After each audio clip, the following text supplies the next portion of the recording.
እስኪ ወላዲተ አምላክ በሉ። ይሄ እመቤታችን ብቻ እሷና እሷ ብቻ የምትጠራበት ስም ማለት ችግር ነበረባቸው። አንደኛ ቅድም መምህራችን ሲያነሱት ነበረ በማቴዎስ ወንጌል ላይ እንደተጻፈ በፊልጶስ ቂሳሪያ ደቀ መዛሙርቱን ሰብስቦ ጌታችን ኢየሱስ ክርስቶስ መነ ይብለኒ ሰብል ወልድ ወለማየው ብሎ ጠይቋቸው ነበር።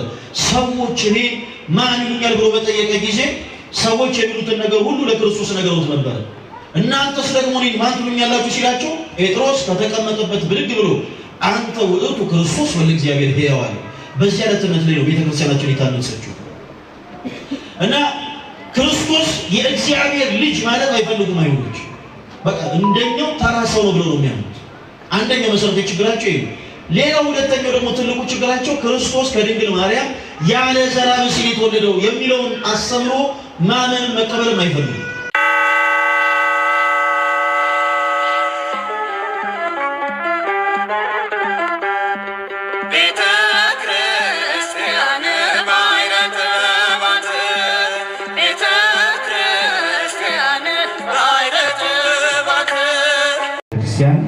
በነገረ ድኅነት ዙሪያ አስተምሯ በመጽሐፍ ቅዱስ እይታ የቤተክርስቲያን አስተምሮ ምን ይመስላል? በነገረ ድኅነት ዙሪያ ቤተክርስቲያናችን እንዴት ታስተምራለች የሚል ይሆናል። ወደ መምህራችን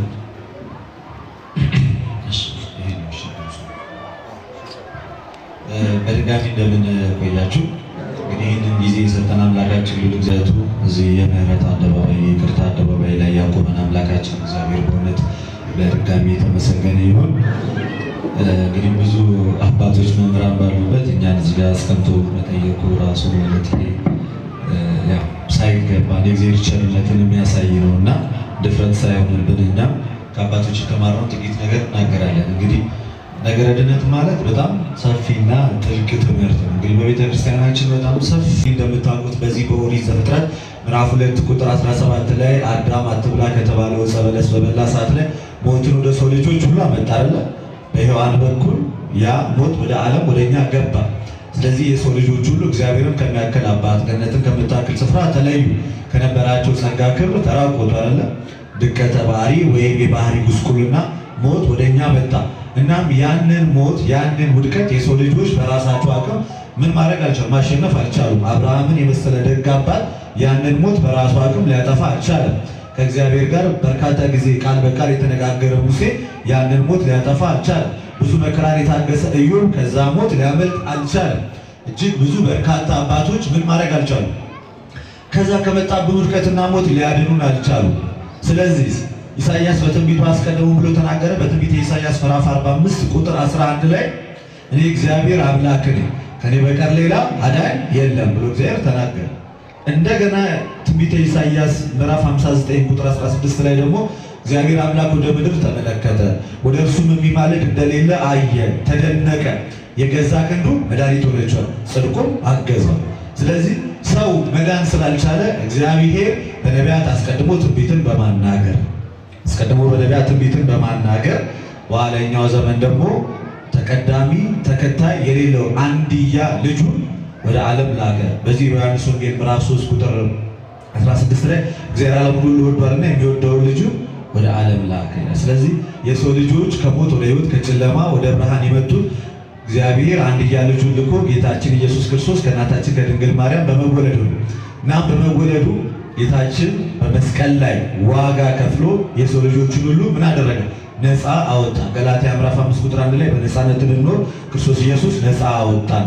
ስለዚህ የመጀመሪያው ድነናል ስንል ከሞት ወደ ሕይወት ከጨለማ ወደ ብርሃን መጥተናል፣ ከአሮጌነት አዲስ ሕይወትን አግኝተናል ስንል ክርስቶስ ኢየሱስ በሰራው በመስቀል ስራ።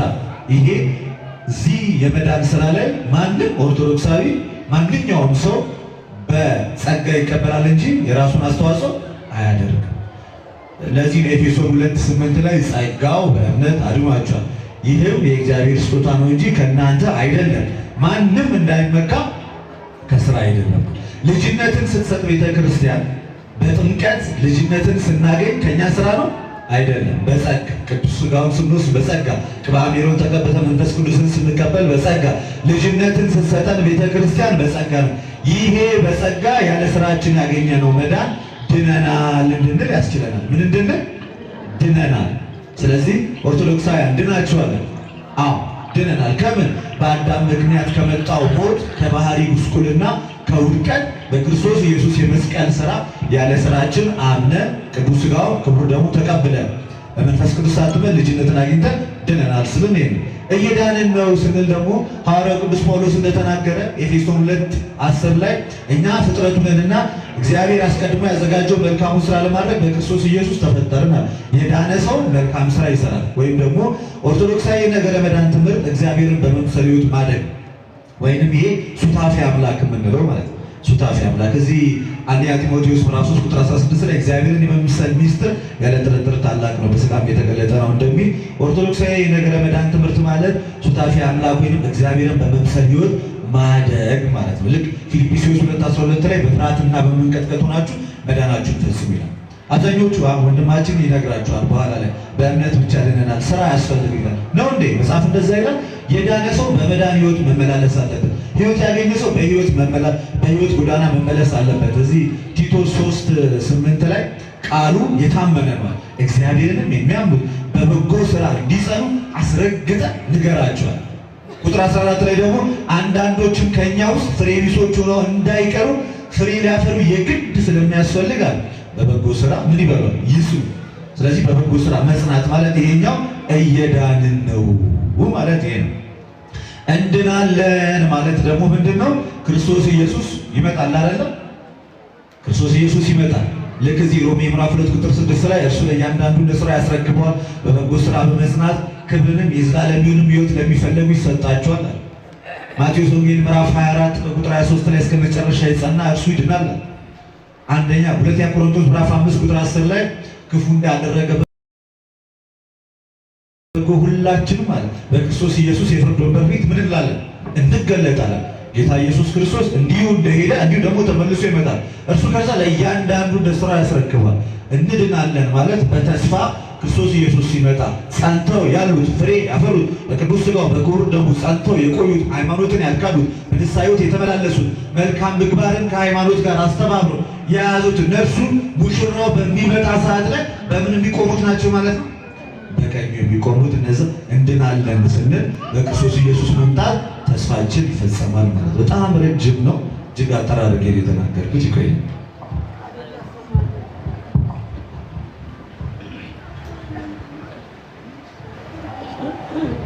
እሺ ወደ ጥሩ በልዩ ሁኔታ እንግዲህ የሰማችሁ ነው አይደል? ያደመጥን ነው፣ የገባን ነው፣ የተረዳን ነው። መድኃኒዓለም የሚግለጽልን። ሁለተኛ ጥያቄያችን እንግዲህ መምህራችን መምህር ልደተ ቃል በእምነት ዙሪያ አንስቷልና ሰዎች እንግዲህ ወደ ፈለገ አትናቴዎስ ነው የምንሄደው። ጥያቄ ሁለተኛ ሰዎች በማመን ብቻ ይድናሉ ወይ?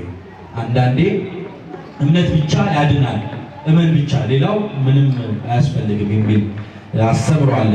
የፕሮቴስታንቱ አስተምሮ ሰዎች በማመን ብቻ የዘላለም ሕይወት ያገኛሉ ወይ? እምነትስ ማለት ምንድን ነው? እምነትስ በመጽሐፍ ቅዱስ እይታ ምን ይመስላል? ምክንያቱም የትኛውም ነገራችን የሚያሳምንን ምርኩዛችን መነሻችን መጽሐፍ ቅዱስ ስለሆነ እምነት በመጽሐፍ ቅዱስ እይታ ምን ይመስላል? ወደ ክብር መምህራችን። እሺ መምህራችን ቃል ያሰማል።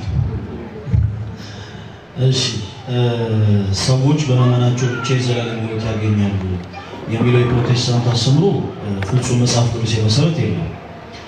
እንግዲህ መጽሐፍ ቅዱስን ስንመለከት ቅድም ስለ መዳን ትምህርት ቅድም መምህራችን እንደተቃል በደንብ በሰፊው አንስተውታል። ስለ ኢኒሻል ሳልቬሽን የምናወራ ከሆነ ሰዎች የክርስትና ሕይወትን የሚጀምሩት በመዳን ነው። ያንን የክርስትና ሕይወት ሲጀምሩ በመዳን ነው የሚጀምሩት። ምንም አይነት ነገር መስራት አይጠበቅባቸውም። ነገር ግን አንድ በክርስቶስ ኢየሱስ አምኖ የዳነ ሰው የዘላለም ሕይወትን የሚወርሰው በማመኑ ብቻ ነው ወይ ስንል መጽሐፍ ቅዱስ ከዚህ የራቀ የሆነ ትምህርትን ነው የሚያስተምረው። በዚህ በዮሐንስ ወንጌል ምዕራፍ 15 ከቁጥር 1 ጀምሮ ስትመለከቱ የእምነታችን ጀማሪና ፈጻሚ የሆነው ጌታችን መድኃኒታችን ኢየሱስ ክርስቶስ እንዲህ ይለናል፣ እኔ እውነተኛ የወይን ግንድ ነኝ፣ ገበሬውም ደግሞ አባቴ ነው ይላል። ከቃሉ ጋር ናችሁ? እኔ እውነተኛ የወይን ግንድ ነኝ፣ ገበሬው ደግሞ ማን ነው? አባቴ ነው። ፍሬ የማያፈራው በእኔ ላይ ያለውን ቅርንጫፍ ሁሉ ያስወግደዋል፣ ፍሬ የሚያፈራውን ሁሉ ደግሞ አብዝቶ እንዲያፈራ ያቀርባል።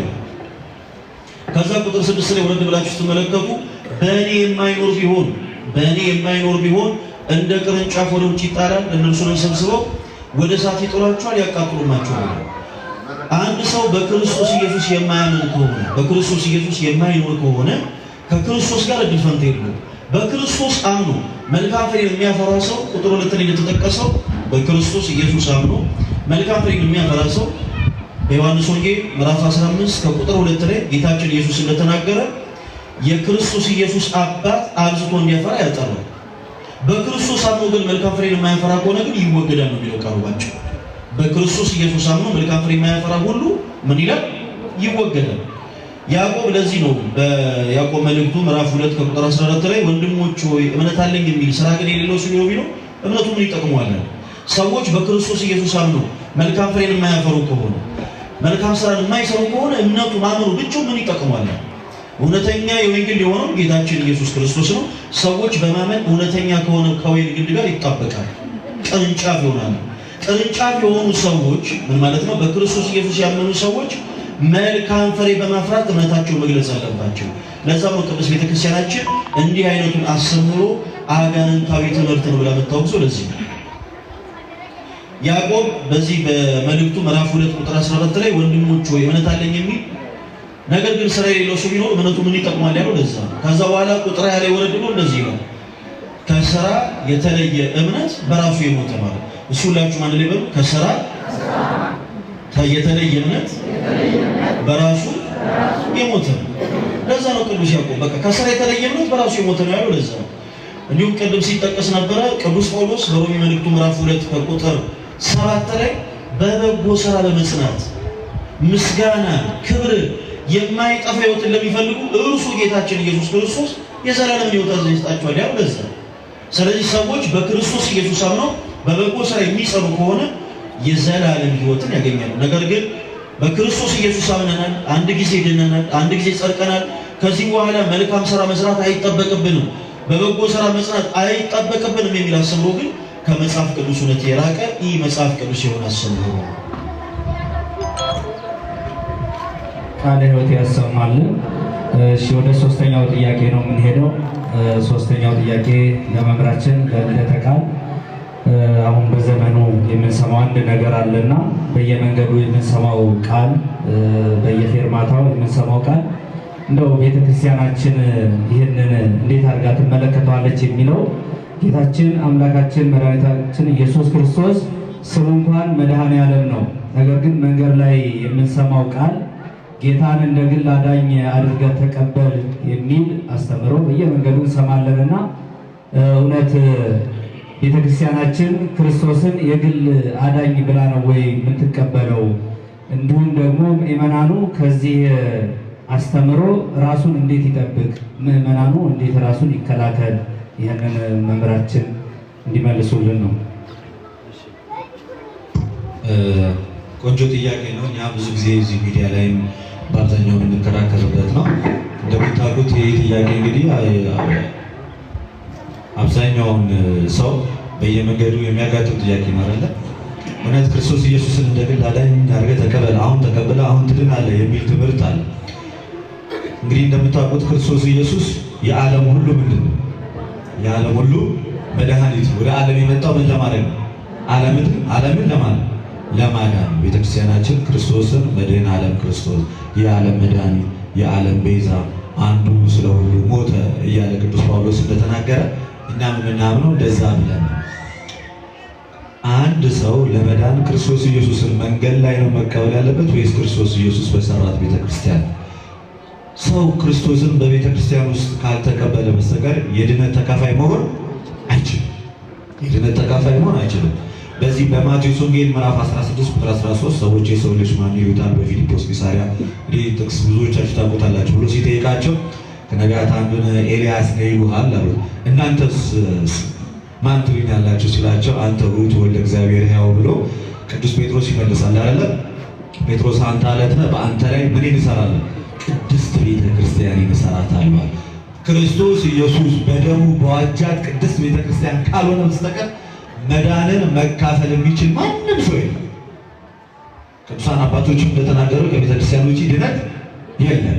ስለዚህ ሰዎች ክርስቶስ ኢየሱስን የሚቀበል ለስብከት አገልግሎት ወይንም ደግሞ ይህንን የመዳንን ትምህርት በምታስተምር ሐዋርያዊት በሆነች በክርስቶስ ኢየሱስ ቤተክርስቲያን እና ደግሞ ክርስቶስ የየግላችን አዳኝ ሳይሆን የዓለም መድኃኒት ነው። ነገር ግን ሱታፌውን በየግላችን እኮ እንቀበለው እንችላለን። በዚህ በዮሐንስ ወንጌል ምዕራፍ 1 ቁጥር 13 ላይ ለተቀበሉት ግን በስሙ ለሚያምኑት ለነሱ የእግዚአብሔር ልጆች የሆኑ ዘንድ የልጅነት ስልጣን ምን አላቸው? ሰጣቸው። ሰው ግን የልጅነት ስልጣንን የሚቀበለው ቤት ነው፣ በቤተ ክርስቲያን። አንድ ምሳሌ ልንገራቸው። በዚህ በሐዋርያ ሥራ ምዕራፍ 2 ቁጥር 36 ላይ እናንተ የሰቀላችሁትን ክርስቶስን እግዚአብሔር እንዳስነሳው ከሙታን መካከል እንዳስነሳው በእውነት የእስራኤል ሕዝብ ሁሉ ይወቅ ሲል ዛን ሰዓት ላይ ልባቸው ተነካ። ወንድሞችን እናድርግ ሲሉ ንስሐ ግቡ፣ በኢየሱስ ስምም ተጠመቁ፣ ከኃጢአታችሁም ትነጻላችሁ፣ የመንፈስ ቅዱስን ስጦታ ትቀበላላችሁ ካላቸው በኋላ በዚያም ቀን በሐዋርያ ስብከት 3000 ነፍሳት ተጨመሩዋል። ወዴት የተጨመሩ? ክርስቶስ ኢየሱስ ወደ ሰራት ቤተክርስቲያን። ዛሬ መንገድ ላይ ያለ ሰው ጌታን ተቀበል ሲል ወዴት ነው የሚከተል? ማርቲን ሉተር ወደ አዘጋጀው 46000 ቦታ ወደ ተከፋፈለ ወደ የትኛው ቦታ ትገባለህ? አንዲት ጥምቀት፣ አንድ ጌታ፣ አንድ ሃይማኖት ነው ያለው። ሰውስ ወደ ቤተክርስቲያን ለመጨመር በእውነት መንገድ ላይ ዝም ብሎ በአፉ ኢየሱስ ጌታ ነው ስላለ ብቻ ነው ወይ ነው አለ። ብዙዎች እኮ ጌታ ጌታ ይሉታል፣ ግን እውነተኛውን ጌታ አይደለም።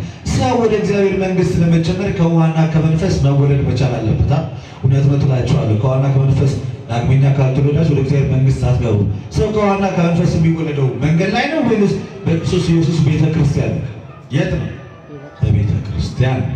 ሰው የጌታችን የኢየሱስ ክርስቶስ ቅዱስ ሥጋና ክቡር ደሙን የሚቀበለው የት ነው? ዮሐንስ ወንጌል ምዕራፍ 6 ቁጥር 51 ላይ ከሰማይ የወረድኩ የሕይወት እንጀራ እኔ ነኝ፣ ለዓለምም እንጀራነት የምሰጠው ሥጋዬን ነው። ሥጋዬን የሚበላ ደሜንም የሚጠጣ የዘላለም ሕይወት አለው፣ ከሞትም ወደ ሕይወት ተሻገረ። ሥጋዬ እውነተኛ መብል ነው፣ ደሜም እውነተኛ መጠጥ ነው። ሥጋዬን የሚበላ ደሜን የሚጠጣ እኔ በእርሱ እኖራለሁ፣ እርሱም በእኔ ይኖራል አለ ጌታ ኢየሱስ ክርስቶስ። ይህንን የምናገኘው አማናዊ የሆነው ቅዱስ ሥጋና ክቡር ደሙን የት ነው? በክርስቶስ ኢየሱስ ቤተክርስቲያን። ልክ ወደ ቤተክርስቲያን የተጨመሩትም ይላል ሐዋርያት ሥራ ምዕራፍ 2 ቁጥር 40 ላይ ከወንድሞች ጋር በህብረት ሆነው እንጀራ ይቆርሱ ነበር ይላል። በምን? በቤተ ክርስቲያን። ስለዚህ መዳንን የምንካፈለው በቤተ ክርስቲያን ነው። መንፈስ ቅዱስን ስንሞላ ነው ደግሞ ኢየሱስ ጌታ ነው። ምንድነው? አንደኛ ቆሮንቶስ ምዕራፍ 12 ቁጥር 3 ማንም በመንፈስ ካልሆነ በስተቀር ኢየሱስ ጌታ ነው ሊል እንዳይች። ስለዚህ ኢየሱስ ጌታ ነው እንድንል እንኳን ስልጣንን የምትሰጠን ማን ናት? በመንፈስ ቅዱስ የምትወልደን ማን ናት? ቤተ ክርስቲያን። ስለዚህ ዳግም ከቤተ ክርስቲያን ስንወለድ ቤተክርስቲያን ልጅነትን ስትሰጠን ያኔ ማንን እናገኛለን? ክርስቶስ ኢየሱስን እናገኛለን። ስለዚህ በየግል የምንቀበለው ሳይሆን በቤተ ክርስቲያን ውስጥ የምንቀበለው ማን ያለው ማለት ነው? ክርስቶስ ኢየሱስ። ስለዚህ እናንተ ደግሞ ኦልሬዲ በክርስቶስ ኢየሱስ ልጅነትን ያገኛችሁ የሥላሴ ልጅነት ያገኛችሁ ቤተክርስቲያን ልጆች ናችሁ አይደለ? ማንም ቤቴ መጥቶ ኢየሱስ ጌታ ነው አያስብልህም። አንተ ነህ ልታስብሎ የሚገባው። ምክንያቱም እውነተኛው ክርስቶስ ከእውነተኛይቷ ቤተክርስቲያን የተካፈልነው ማንን? ለማንን? እኛ ነን። እኛ ቤተክርስቲያን የሰበከችውን ክርስቶስን ነው የምናውቀው። ከዛ ውጪ አናውቅም። ክርስቶስ የቤተክርስቲያን ራስ ነው። እኛ ደግሞ ብልቶች ሆነን ከክርስቶስ ጋር ተጋጥመን አካሉ ሆነናል። እኛ የቤተክርስቲያን አካል ነን። ቤተክርስቲያን የክርስቶስ ኢየሱስ ሥጋው ናት። እኛ ደግሞ የአካል ክፍሎቹ ነን። ተጋጥመናል። በምን? በቅዱስ ቁርባን ተሳስረን ከቅዱሳን ሐዋርያት ጋር ከአባቶች ጋር ህብረት አድርገናል። እያንዳንዳችን እንኳን ተሳስረናል እኮ። አንደኛ ቆሮንቶስ ምዕራፍ 12 ቁጥር 13 ብዙዎች ብንሆንም ይላል፣ ብዙዎች ብንሆንም አንዲቷን ጥምቀት ተካፍለናል፣ ከክርስቶስ ኢየሱስ ጋር ተጋጥመናል። ዓይን ጆሮ አጠቅመኝም ይላል፣ ጆሮስ ዓይን አይጠቅመኝም ይላል አይልም። እያንዳንዱ ሰው በቤተ ክርስቲያን ውስጥ እስካለ ድረስ የተሳሰረ ነው፣ ጥቅም አልባ አይደለም። የክርስቶስ ኢየሱስ ብልቶች ነን። ቤተ ክርስቲያን ደግሞ የክርስቶስ ሥጋው ናት። እኛ ደግሞ የሥጋው የአካሉ ክፍሎች ነን። ስለዚህ ይህንን ያገኘነው ደግሞ በምንድን ነው? በቤተ ክርስቲያን ውስጥ ነው። ለዛ ህብረት ያደረግነው ከእውነተኛው ክርስቶስ ጋር በቤተ ክርስቲያን ውስጥ ስለሆነ መንገድ ላይ የምንቀበለው አዲስ እንግዳ ክርስቶስ የለንም ማለት ነው። እሺ፣ እግዚአብሔር አምላክ ያክብርልን፣ ቃለ ሕይወትን ያሰማልን። እንግዲህ አሁን የጥያቄያችን መነሻ ያደረግነው ቅድሚያ በነገረ ድነት ዙሪያ ነውና ቀጥሎ ደግሞ ወደ እናታችን ወደ ቅድስተ ቅዱሳን ወደ ድንግል ማርያም ነገረ ማርያም ዙሪያ እንገባለን። ወደ ክቡር መምህራችን መምህር ፈለገ አትናቴዎስ እንገባለን። ክብር ይግባትና እመቤታችን ቅድስት ድንግል ማርያም ከጌታችን ከመድኃኒታችን ከኢየሱስ ክርስቶስ ውጪ ልጆች አሏት የሚል አንዳንድ በሌላ ቤተ እምነቶች የሚወራ የሚነገር ያው ሁላችሁም እንደምታውቁት አለና ወገኖች የሚነገር ይህ ትምህርት እውነት መጽሐፍ ቅዱሳዊ ነው ወይ? በመጽሐፍ ቅዱስ ሰፍሮ ይገኛል ወይ? ስለዚህ ምዕመናንም ከዚህ ደግሞ ያሉትን ነገር እውቀትም እንዲያውቁ ምናልባት የጥያቄ ራሱ ከምዕመናን ነውና የመጣው ክቡር መምህራችን እስኪ በመጽሐፍ ቅዱስ አስተምሮ ምን ይመስላል እንዲያብራሩልን ነው። እሺ በድጋሚ መምህራችን ቃልት ያሰማል። ቃልት ያሰማልን በልጅ እሺ እንዲህ አይነት ጥያቄዎች የሚነሱት የክርስቶስ እናት ድንግል ማርያምን ካለማወቅ ነው። መጽሐፍ ቅዱሳችን ስለ እመቤታችን ስለ ቅድስት ድንግል ማርያም ምን ይናገራል የሚለውን ነገር እስኪ እንመልከት። በዚህ በሉቃስ ወንጌል ምዕራፍ 1 ከቁጥር 29 ላይ አንድ አይነት ቃል እናገኛለን። ጸጋን የተመላሽ ሆይ ምን ይበልሽ ይላል። እሱ ሁላችሁ ከኔ ጋር ነው። ጸጋን የተመላሽ ሆይ ተቀላቅሎ ይገባል ማለት በልጅ ሁላችሁ ጸጋን የተመላሽ ሆይ ደስ ይበልሽ። ይህንን አይነት ቃል የምናገኘው በሉቃስ ወንጌል ምዕራፍ 1 ከቁጥር 29 ነው። ሐዋርያው ቅዱስ ሉቃስ ከላይ የመጽሐፍ ቅዱሱን ክፍል ከቁጥር 1 ጀምሮ ስትመለከቱት ስለ ካህኑ ዘካርያስና ስለ ቅድስት ኤልሳቤጥ የተናገረ ይጀምራል። በእግዚአብሔር ፊት ሞገስን ያገኙ ጻድቅ እያለ ይጠራቸዋል ካህኑ ዘካርያስና ቅድስት ኤልሳቤጥ እና ይህን ያክል የተሞገሱት ካህኑ ዘካርያስና ቅድስት ኤልሳቤጥ ለዘመናት በቤታቸው የነበረ አንድ ትልቅ ጎዶሎ ነበር። ያ ደግሞ ትልቁ ጎዶሎ ምንድነው ስንል በልጅ ያለመባረክ እና እግዚአብሔር አምላክ የለመኑትን የማይረሳ የጠየቁትን የማይነሳ አምላካችን እግዚአብሔር ብስራተ መልአክ ቅዱስ ገብርኤል ላከላቸው። ካህኑ ዘካርያስ በቤተ መቅደስ አገልግሎት ሳለ ብስራተ መልአክ ቅዱስ ገብርኤል ተገልጦ እግዚአብሔር ልጅን ይሰጣል፣ በእርጅና ወራት የምታገኘው ልጅ ስለሆነ ስሙን አንተ ትለዋለህ? ዮሐንስ ትለዋለህ። ዮሐንስ ማለት ሐሴት፣ ፍስሐ፣ ደስታ ማለት ነው። ስለዚህ በእርጅና ወራት የምታገኘው ልጅ ስለሚሆን ስሙን ዮሐንስ ትለዋለህ። እንግዲህ ተመልከቱ፣ ለዘመናት የካህኑ ዘካርያስ ጥያቄ በልጅ መባረክ ነው እና መልአኩ ቅዱስ ገብርኤል መጥቶ ሲያበስረው አንዳች ጥያቄ በውስጡ ተፈጠረበት። እኔ አረጋዊ ነኝ፣ ባለቤቴ ቅድስት ኤልሳቤጥም ደግሞ የምትወልድበት የመውለጃ ጊዜ ያልፏል። ስለዚህ ይሄ እንዴት ሊሆን ይችላል? የዚህ ጊዜ መልአኩ ቅዱስ ገብርኤል በፊቱ ተቆጣ ይላል። ይሄ የታሪክ ክፍል ክርስቲያኖች ወንድሞች እንዲሁ በዘፈቀደ አይደለም የተቀመጠ። ሐዋርያው ቅዱስ ሉቃስ ለንጽጽር ሊያስቀምጡ የፈለገው ሐሳብ ከዚህ በኋላ ከ6 ወር በኋላ ይኸው ብስራተ መልአክ ቅዱስ ገብርኤል ወደ ናዝሬት ከሊላ ከአንዲት ድንግል ሴት ዘንድ ተላከ። የዛች የድንግሊቱ ስም ደግሞ ማን ይባላል? አረ ስሟን ጥሯት። አዎ የዛች የድንግሊቱ ስም ማን ይባላል? ማርያም ይባል ነበር ይላል መጽሐፍ ቅዱሳችን። እና መልአኩ ቅዱስ ገብርኤል ወደ እናታችን ወደ ቅድስት ድንግል ማርያም መጥቶ አበሰራት። ጸጋን የተመላሽ ሆይ ደስ ይበልሽ አላት። አንቺ ከሴቶች ሁሉ ተለይተሽ ምን ያልሽ ነሽ? የተባረክሽ ነሽ። የማኅፀንሽ ፍሬ ደግሞ ምን ያለ ነው? የተባረከ ነው። ከሦስቱ ቅዱስ አንዱን ቅዱስ ወልጃለሽ፣ ስሙንም ኢየሱስ ትዪዋለሽ አላት። በዚህ ጊዜ ልክ ካህኑ ዘካርያስ መልአኩ ገብርኤልን ጥያቄ እንደጠየቀው ሁሉ እናታችን ቅድስት ድንግል ማርያም ብስራተ መልአክ ቅዱስ ገብርኤልን ጠይቀው ነበረ። እኔ ወንድ ስለማላቅ ይሄ እንዴት ሆናል አለች። ቁጥር 34 ላይ ክርስቲያኖች ወንድሞች፣ ወንድ ሳላቅና ወንድ ስለማላቅ የተለያዩ ነገሮች ናቸው።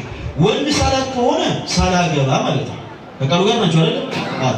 ሳላገባ በትዳር ሳልባረክ እንዴት ወልዳለሁ? ወንድ ሳላቅ።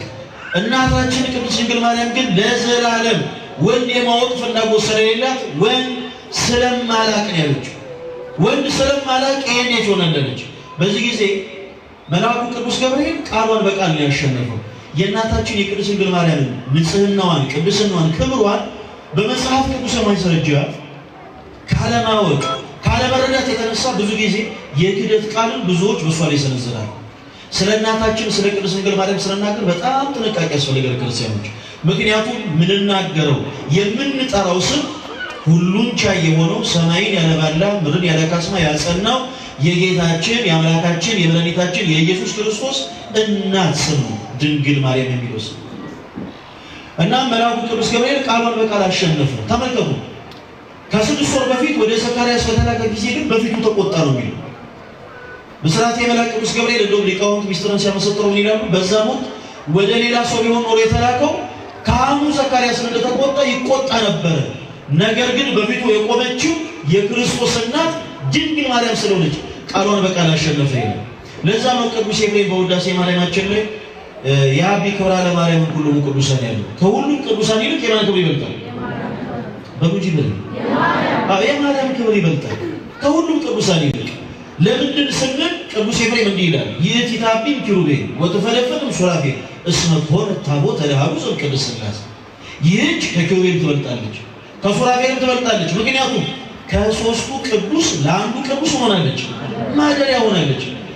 ይህንን መለኮት በማህፀኗ የያዘችን እናት ከእንደገና ስጋዊ ፍትወት አማራት ማለት እጅግ በጣም ከባድ ነው። እንደው ምንም እንኳን መጽሐፍ ቅዱስ ማስረጃ ባንሰጣቸው፣ እንደው መጽሐፍ ቅዱስን ገልጠን እንኳን ለነሱ መልስ መስጠት ቢያቅተን እንኳን ክርስቲያኖች ወንድሞች በድንግል ማርያም ማህፀን እኮ የተከናወነ ሰማያዊ ሚስጥር ነው። እነ ጴጥሮስ እና ጳውሎስ ክርስቶስ ልባቸውን አንድ ጊዜ ነክቶት ዓለምን ረስተዋል። ጳውሎስ አሳዳጅ ነበር። የሊቀ ዲያቆናት የቅዱስ የሰማዕቱ የእስጢፋኖስን ደም ካፈሰሱ ሰዎች መካከል ነው ቅዱስ ጳውሎስ። ዛሬ በቅዳሴያችን ብርሃነ ዓለም እንለዋለን። ቅዱስ ጳውሎስ ክርስቶስ ልቡን ስለነካ የደማስቆ ምርኮኛ ስለነበር ዓለምን እስከ መጨረሻው ነው የበሰለው። ታዲያ ድንግል ማርያም ክርስቶስን ያክል ጌታ በማህፀኗ ተሸክማ ከእንደገና ዓለማዊ የሆነ ሕይወት አይምሮ አሳስቷት ነበር ማለት አይከብድም? ይህ እጅግ በጣም ከባድ ነው እና በዚህ መጽሐፍ ቅዱሳችን ክፍል ላይ ቅዱስ ገብርኤል ቃሏን በቃል አሸነፈ ይላል። ቃሏን በቃል አሸነፈ። በእውኑ ለእግዚአብሔር የሚሰራው ነገር አለ አለ። እናታችን ቅድስት ድንግል ማርያም መለሰች፣ አይ ለእግዚአብሔር ለአምላኬ የሚሰራው ነገር የለም። እኔ ለእግዚአብሔር ምን ሆነኛለች? ባሪያ ሆነኛለች። ሔዋን ንግሥትነቱን ተመኝታ ከገነት ወጥታ ነበረ። የክርስቶስ እናት የሆነችው ድንግል ማርያም ግን የአምላክ እናት ሆኛለች የተባለች እኔ ለእግዚአብሔር ምን ሆነኛለች? ባሪያ ሆነኝ፣ እንደ ቃል ይደረግልኛለች። እዚህ መጽሐፍ ቅዱስ ክፍል ክርስቲያኖች እንዲሁ ታሪክ አይደለም የተቀመጠው፣ እጅግ ጥልቅ የሆነ ሚስጥር ነው የተቀመጠው እና አንዳንድ ሰዎች መጽሐፍ ቅዱሳዊ የሆነ ሐሳብን ያነሱና እንደው መጽሐፍ ቅዱስ ያልሆኑ ትምህርቶች ማለት እንዴት ነው መሰላችሁ? የመጽሐፍ ቅዱስ ጥቅስ ያነሱና ነገር ግን ከመጽሐፍ ቅዱስ ውጭ የሆኑ ሰው ሰራሽ የሆኑ ትምህርቶችን አብረው ደግሞ ያስቀምጣሉ እና በዚህ በማቴዎስ ወንጌል ምዕራፍ 13 ከቁጥር 54 ላይ ያለን ኃይለ ቃል አንስተው ድንግል ማርያም ሌሎች ልጆች አሏት ብለው ይናገራሉ። ለመሆኑ የመጽሐፍ ቅዱሱ ክፍል ምንድን ነው የሚለውን እስኪ አንድ ላይ እንመልከት። በማቴዎስ ወንጌል ምዕራፍ 13 ከቁጥር 54 ላይ እንደዚህ ይላል፣ ወደ ገዛ ሀገሩ መጥቶ እስኪገረሙ ድረስ በምኩራባቸው ያስባቸው ነበር እና በዛ የነበሩ ጸሐፍት ፈሪሳውያን ይሄን ሁሉ ጥበብና ታምራት ይህ ወዴት አገኘዋል? እንደምታውቁት የአይሁድ ሁለት መሰረታዊ ችግር ነበረባቸው። አንደኛ ቅድም መምህራችን ሲያነሱት ነበረ። በማቴዎስ ወንጌል ላይ እንደተጻፈ በፊልጶስ ቂሳርያ ደቀ መዛሙርቱን ሰብስቦ ጌታችን ኢየሱስ ክርስቶስ መኔ ብለኒ ሰብል ወልደ እጓለ እመሕያው ብሎ ጠይቋቸው ነበር። ሰዎች እኔ ማን ይሉኛል ብሎ በጠየቀ ጊዜ ሰዎች የሚሉትን ነገር ሁሉ ለክርስቶስ ነገሩት ነበር። እናንተስ ደግሞ እኔን ማን ትሉኛላችሁ ሲላቸው ጴጥሮስ ከተቀመጠበት ብድግ ብሎ አንተ ውእቱ ክርስቶስ ወልደ እግዚአብሔር ሕያው አለ። በዚያ ዕለትነት ላይ ነው ቤተክርስቲያናችን የታነጸችው እና ክርስቶስ የእግዚአብሔር ልጅ ማለት አይፈልጉም አይሁዶች። በቃ እንደኛው ተራ ሰው ነው ብለው ነው የሚያምኑት። አንደኛው መሰረታዊ ችግራቸው ይሄ። ሌላው ሁለተኛው ደግሞ ትልቁ ችግራቸው ክርስቶስ ከድንግል ማርያም ያለ ዘር ብእሲ የተወለደው የሚለውን አስተምሮ ማመንም መቀበልም አይፈልጉም። በቃ ልክ እንደኛ በሰው ፈቃድ ከሚስተር ኤክስ እና ከሚስተር ዋይ ነው የተወለደው ብለው ያምናሉ እንጂ በእግዚአብሔር ሚስጥራዊ በሆነ አሰራር ያለ ዘር ብእሲ ከገብረ መንፈስ ቅዱስ ነው የተወለደው ብለው በፍጹም አያምኑ። እናም ይህን ሁሉ ጥበብና ተአምራት ይህ ወዴት አገኘው? ይህ የጸራቢው የዮሴፍ ልጅ አይደለምን? እናቱስ ማርያም ትባል የለምን? ወንድሞቹስ ያዕቆብ፣ ይሁዳ፣ ስምዖን፣ ይሁዳ አይደሉምን? እህቶቹስ ሁሉ በእኛ ዘንድ አይደሉምን? እንኪያስ ይህን ሁሉ ጥበብና ተአምራት ይህ ወዴት አገኘው ብሎ ተናገሩ ይላል። እሺ ቃሉን ሁላችሁም አንድ ላይ ከኔ ጋር ነው። እነዚህ ሰዎች የተናገሩትን ቃል አንድ ላይ እንለዋለን። ይህ በሉሲ የጸራቢው የዮሴፍ ልጅ አይደለምን? እናቱስ ማርያም ትባል የለምን? ወንድሞቹስ ያዕቆብ፣ ስምዖን፣ ይሁዳ፣ ይሁዳ አይደሉምን? እህቶቹስ ሁሉ በእኛ ዘንድ ያሉ አይደሉምን? መልካም። ይህንን ብለው ተናገሩ። እነዚህ ሰዎች እንግዲህ ልብ በሉ በክርስቶስ ያላመኑ ሰዎች ናቸው። በዚህ በማቴዎስ ወንጌል ምዕራፍ 13 ከቁጥር 57 መጨረሻው የመጽሐፍ ቅዱስ ክፍል ስትመለከቱ ጌታችን ኢየሱስ ክርስቶስ ባለማመናቸው ምክንያት በዚያ አንዳች ታምር ሲያደርግ የለም እና ይሄን ቃል የተናገሩ ሰዎች በክርስቶስ ያላመኑ ሰዎች ናቸው። ለዚህ ነው በምንፍቅና ውስጥ ያሉ ሰዎች መጽሐፍ ቅዱሱ ላይ ይሄ የታሪክ ክፍል መሆኑን ረስተው እንደ ሃይማኖት ማስረጃ አድርገው ብዙት። ለዚህ ነው ክርስቲያኖች ወንድሞች ይህ የመጽሐፍ ቅዱስ ክፍል ወይም ደግሞ ይሄን ቃል የተናገሩት ሰዎች በመጽሐፍ ቅዱስ ላይ ታሪክ ክፍል አለ። እሺ እና ታሪኩ የተቀመጠው በክርስቶስ ያላመኑ ሰዎች የተናገሩትን ንግግር ነው።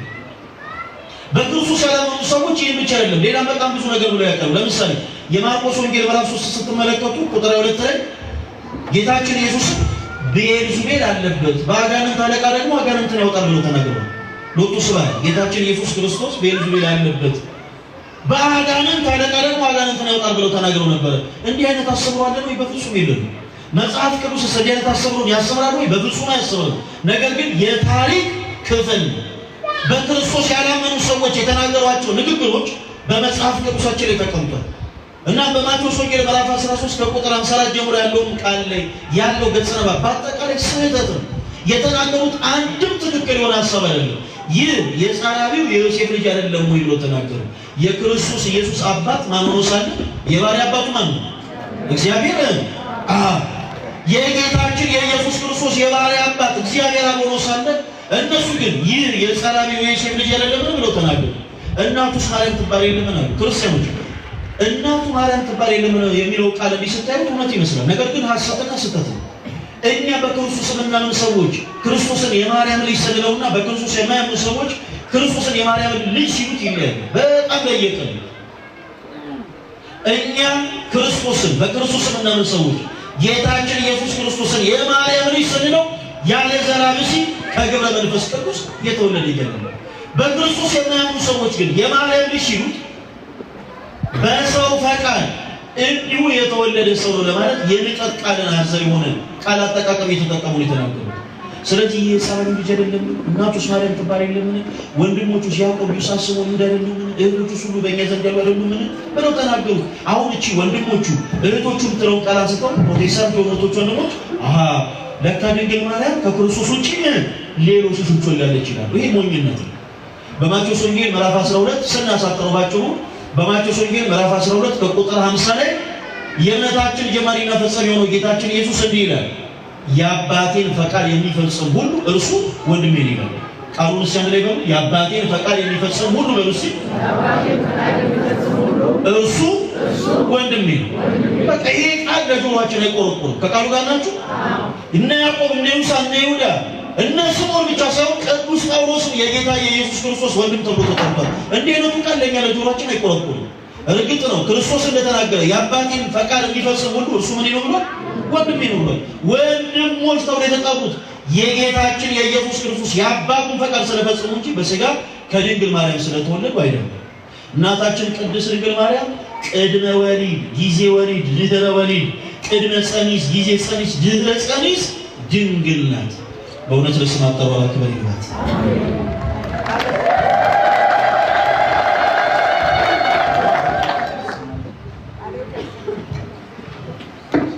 ቃለ ሕይወት ያሰማልን።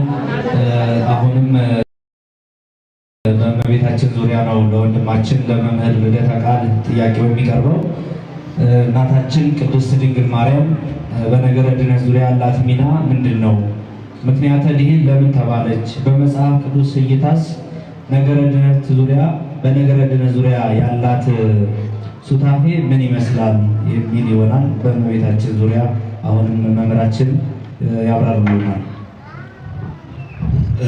ለወንድማችን ለመምህራችን ለዲያቆን እስጢፋኖስ ፈለገ አትናቴዎስ ቃለ ሕይወት ያሰማልን፣ ቃለ ሕይወት ያሰማልን። ቆንጆ ማብራሪያ የተሰጠው በእውነቱ እየተከታተላችሁ ማለት ደከማችሁ ማለት እንግዲህ ይቅርታ ትንሽ ካዘገየናችሁ። ብዙ ጊዜ ከቅዳሴ በኋላ ትምህርት ሲረዝም ሰው ይሰላቻል። እንዳትሰላችሁ፣ ይህ በጣም መሰረታዊ ነገር ስለሆነ ነው። በእውነት እኛ ኦርቶዶክሳውያን አማኞች እመቤታችን ንጽሕተ ንጹሐን ቅድስት ቅዱሳን ድንግል ማርያም የመዳናችን ምክንያት ናት። የመዳናችን ምክንያት ናት፣ ምክንያተ ድኅነት ብለን ስናምን እውነት መጽሐፍ ቅዱስ ይደግፈናል። አብዛኞቹ እንግዲህ እንደምታውቁት የእመቤታችን ድንግል ማርያም ካላት በጣም በርካታ ክብሮች ዋነኛውና በጣም ትልቁ የትኛው ይመስላችሁ? እመቤታችን በጣም ትልቅ ክብር ያሰጣት ምን መባላል? በጣም ጎበዝ ወላዲተ አምላክ መባል ነው። እስኪ አንዴ ወላዲተ አምላክ በሉ። ይሄ እመቤታችን ብቻ እሷና እሷ ብቻ የምትጠራበት ስም።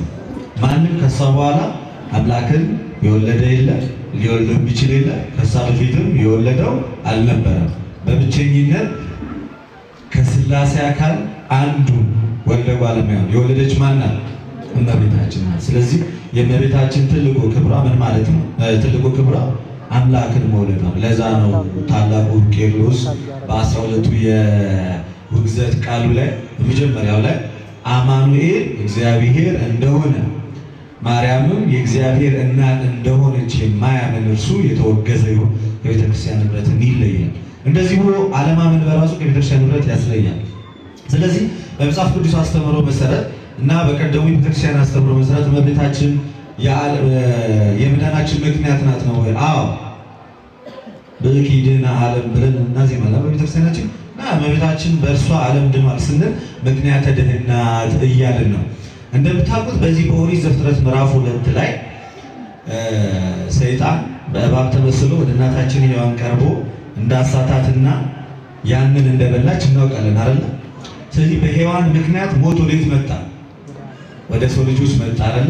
በሔዋን ምክንያት ሞት ወደ ሰው ልጆች መጣ እና እዚህ ጋር ወደ መጽሐፍ ቅዱሱ ጥቅስ አንድ እሱን ላንሳና ቀጥታ የአባቶችን ማብራሪያ ያስቀምጥላችኋለሁ። ሰው በአዳምና በሔዋን ምክንያት ሞት ወደ እርሱ ሲመጣ እመቤታችን ድንግል ማርያም ደግሞ ማንን ወለደችልን? ጌታችን ኢየሱስ ክርስቶስ። በዚህ በዮሐንስ ወንጌል ምዕራፍ 1 ቁጥር 14 ላይ ቃልም ሥጋ ሆነ ጸጋና እውነትን ተሞልቶ በእኛ አደረ ይላል። ቃል ሥጋ ሆነ ማለት አምላክ ሰው ሆነ ሲል አምላክ ሰው የሆነው ከማን ነው? ከእመቤታችን ከድንግል ማርያም ነው።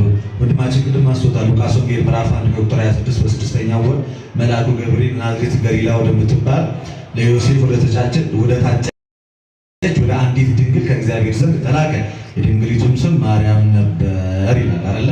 ስለዚህ እግዚአብሔር አብ አንድያ ልጁን የላከው ዓለምን ለማዳን ወደ ማን ነው?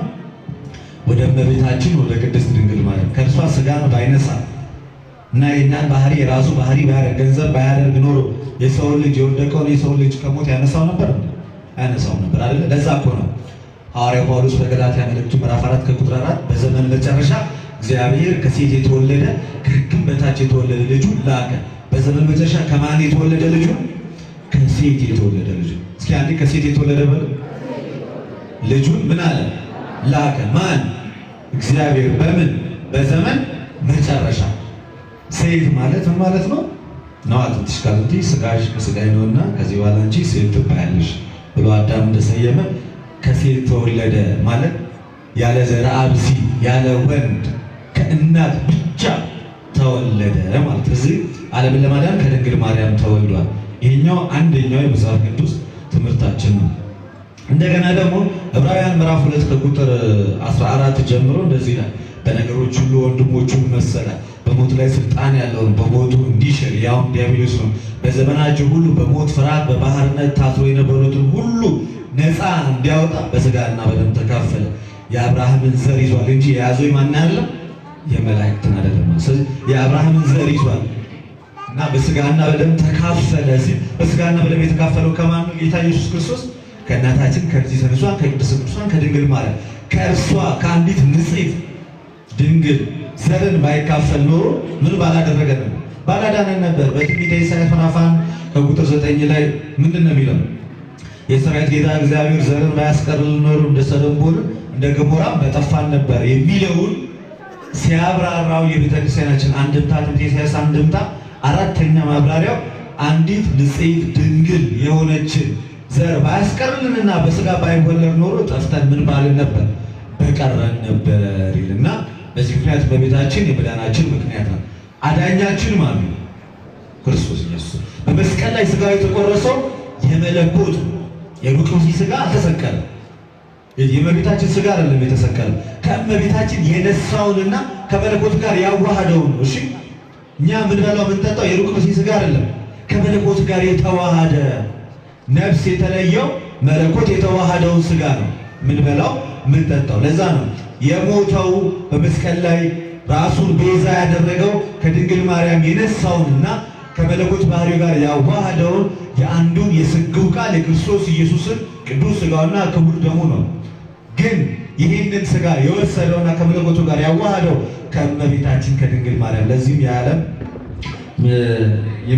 የመዳናችን ምክንያት ናት የምንለው በዚህ በሔዋን ምክንያት የገነት ደጅ ተዘጋ፣ በድንግል ማርያም ምን አለ ዳግመኛ ተከፈተ ተብሎ በውዳሴ ማርያም ሐሙስ ላይ የተጻፈው ይሄ ነው ሊቁ የተናገረው።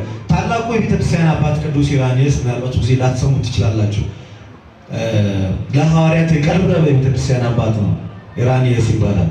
በሃይማኖት አቦ ላይ ሊቃውንት አባቶች ያውቁታል። 5 መጽሐፍቶች አሉት፣ የመናፍቃን ምላሽ ወይም መድፈነ መናፍቃን የሚባሉ እና በሶስተኛው መጽሐፉ ላይ ከቁጥር 22 ላይ እንደዚህ ይላል፣ ሔዋን ባለመታዘዟ ወደ ሰው ልጆች ምን አመጣች? ሞትን አመጣች። ድንግል በመታዘዟ ይኩነኒ በማለቷ ለሰው ልጆች ምንን አስገኘቻል? ሕይወትን አስገኘች። ሔዋን ያችን ዕፀ በለስ አድምታ ወደ ሰው ልጆች ሞትን አመጣች። ድንግል የመልአኩን ድምፅ ሰምታ ምንን ወለደቻል? ሕይወትን ወለደች። በሴት የመጣ ሞት በሴት ተወገደ። ሞት በማን በኩል ይመጣ?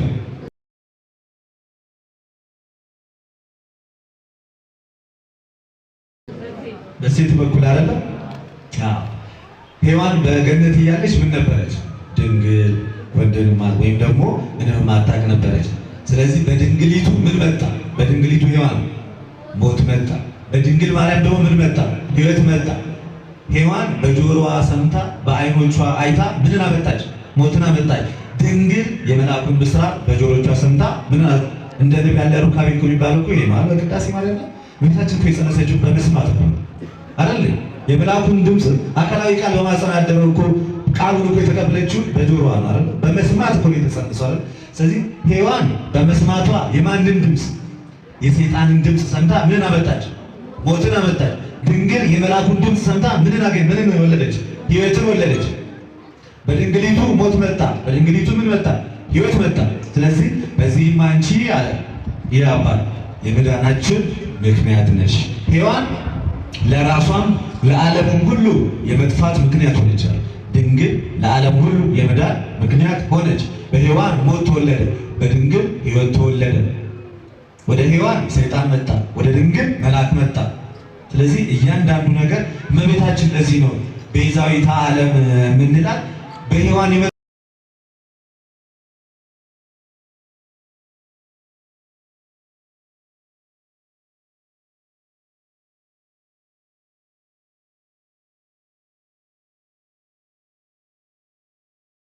ምንድን ነው ማለት ነው?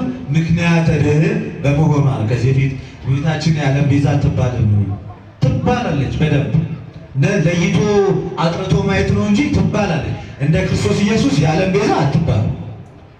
ግን ምክንያተ ድኅነት እንደመባሏ ግን የዓለም ቤዛ ትባላለች። እንኳን እሷ ገንዘብ የዓለም ቤዛ ተብሏል፣ ቁስ የዓለም ቤዛ ተብሏል። እመቤታችን ምን ያንሳታል? ትባላለች። ስትባል ግን ምክንያቱ ይሄ ነው። ምክንያቱም በሔዋን በኩል የመጣውን እያንዳንዱ ውድቀት የተካስነው በማን ነው? በእመቤታችን። በጆሮዋ ሰምታ ሔዋን ሞትን አመጣች። ድንግል በጆሮዋ ሰምታ ምን አመጣች? ልጅን ወለደች፣ ሕይወትን ሰጠች። ይሄ ለእኛ ካሳ ነው። እግዚአብሔር እኮ ክሶናል። በሴት ሞት መጣ፣ በሴት ሕይወት መጣ፣ በሴት ውድቀት መጣ። ከሴት በተወለደው ደግሞ ምን መጣ? ሕይወት መጣ።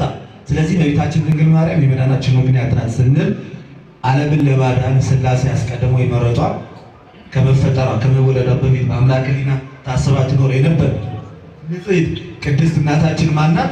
በዚህ ተንሷን ቅድስተ ቅዱሳን ድንግል ማርያም ናት። ለዛ ነው እመቤታችን በጣም አብዝተን መጠጊያ የምናደርገው። ለምን ይመስላችኋል?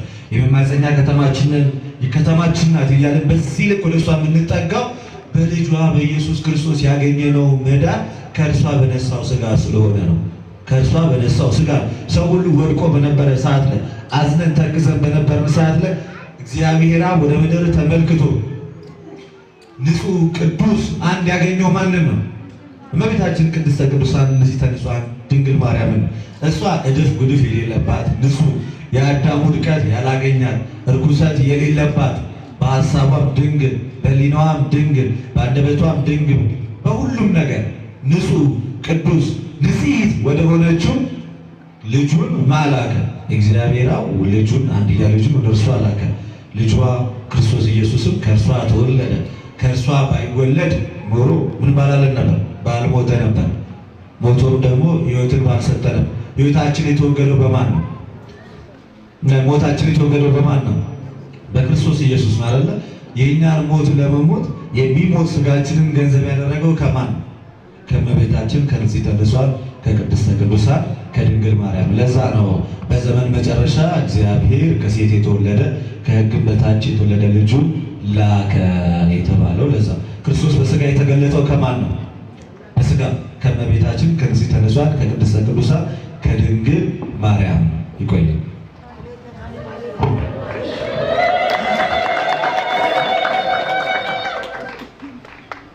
እሺ ቃልዎትን ያሰማልን። እግዚአብሔር አምላክ የሕይወት የሆነውን ቃል ያሰማልን።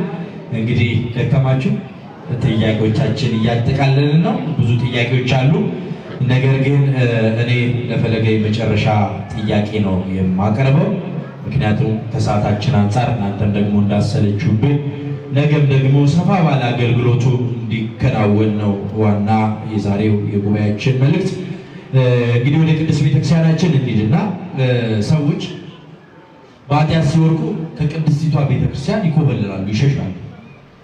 ይህ መሸሽ ግን መፍትሄው ምንድን ነው? ወይስ በመራቅ እንዲሁም አንዳንዴ ምናልባት በእናንተ በሁለታችሁ መምህራነ ወንጌል እናያለን ከተለያዩ ሱስ ውስጥ ያሉት እየወጡ እኛ ወድጄ እኮ አይደለም ኃጢአቴ ሲከብድብኝ እየተለማመድኩ መጣሁና ወደዛ ገባሁ እያሉ እያለቀሱ ጭምር ነው ሚዲያ ላይ ይህንን ከእናንተ ብዙ ነገሮችን እየተማርን ያለ ነውና እውነት ኃጢአት በመስራታችን መራቅ መፍትሄ ይሆናል ወይ?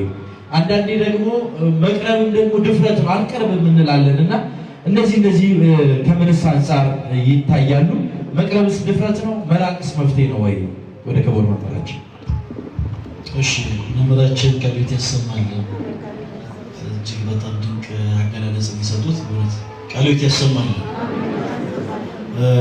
እሺ መልካም። ብዙ ጊዜ እንግዲህ ሰዎች በኃጢአት መንገድ ሲመላለሱ ኃጢአትም ስንሰራ በኃጢአት ስንወድቅ ሁለት አይነት ጸጸት በሰው ሕይወት ውስጥ ያጋጥማል። አንደኛው መልካም የሆነ ጸጸት ነው። አንደኛው ምን አይነት ጸጸት ነው አልኳችሁ? መልካም የሆነ ጸጸት ነው። ሁለተኛው ደግሞ መጥፎ የሆነ ጸጸት ነው። በክርስቶስ የምናምንኛ መጥፎ የሆነ ጸጸትን ልንጸጸት አይገባም። ክርስቲያኖች ወንድሞች፣ ከሰው ስተት ይላሉ አባቶች፣ ከብረት ዝገት ከእንጨት ደግሞ ምን አይጠፋም? ጭስ አይጠፋም። ከቃሉ ጋር ናችሁ እናቶች? ከሰው ምን አይጠፋም? ስተት አይጠፋም። ከብረትም ዝገት አይጠፋም። ከእንጨትም ደግሞ ምን አይጠፋም? ጭስ አይጠፋም። የቤተክርስቲያናችን ሊቅ ቅዱስ ዮሐንስ አፈወርቅ ምን ይላል? መውደቅ አዳማዊ ነው፣ ወድቆ አለመነሳት ግን አጋንንታዊ ነው ይላል። ስለዚህ ሰው በክርስቶስ ኢየሱስ አምኖ ዕለት ዕለት በሚኖረው ክርስቲያናዊ የሆነ ተጋድሎ ሲኖር ሊሳሳት ይችላል፣ በኃጢአት መንገድ ሊመላለስ ይችላል። ነገር ግን መጥፎ የሆነ ጸጸትን ተጸጽቶ ከቤተክርስቲያን መራቅ መፍትሄ አይደለም። ዛሬ ይሄ ጉባኤ በዚህ ያክል ደረጃ ሰው እንዲቀንሶ ልንመለከት የቻልነው መጥፎ የሆነ ጸጸትን የሚጸጸቱ ሰዎች እንዳሉ አንድ ማሳየት ነው። ሰው ስህተትን ይሰራል፣ ክርስቶስን ይበድላል፣ ክርስቶስን ያስቀይማል። ነገር ግን ቅድም እንዳለው ቅዱስ ዮሐንስ አፈወርቅ እንዳለው ወድቆ መቅረት የለበትም። ወድቆ ምን ማለት አለበት? መነሳት። ወድቀን ብንነሳ ደግሞ በቅዱስ ቤተክርስቲያናችን ቅጥር ግቢ ውስጥ ብቻ። ምን ማለት ነው ያስነን? መልካም የሆነ ጸጸት ልንጸጸት ይገባል። መልካም የሆነ ጸጸት ወደ ክርስቶስ ኢየሱስ የሚያንደረድረን፣ ወደ ንስሐ ሕይወት የሚያንደረድረን፣ ወደ ቅዱስ ቁርባን የሚያንደረድረን። አንዳንድ ጊዜ